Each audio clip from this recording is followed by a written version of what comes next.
আপনি কি দিনে ৮-৯ ঘন্টা কাজ করেই হাঁপিয়ে ওঠেন? যদি আপনাকে বলা হয় দিনে ১৪ ঘন্টা কাজ করতে হবে, তাহলে কি হবে? কেন এই কথা বলছি?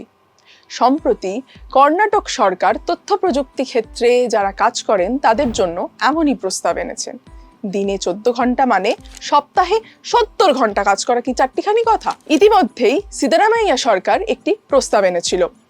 গ্রুপ সি গ্রুপ ডি ক্ষেত্রে কন্নড় ভাষাভাষীদের জন্য ১০০% সংরক্ষণ রাখতে হবে, যা নিয়ে তোলপাড় শুরু হয়ে যায়। ইনফোসিসের প্রতিষ্ঠাতা নারায়ণ মূর্তি, ওলার কর্ণধার ভবেশ আগরওয়ালদের মতন ব্যক্তিত্বরা ইতিমধ্যেই কর্মক্ষেত্রে সময় বাড়ানোর জন্য সওয়াল করেছেন।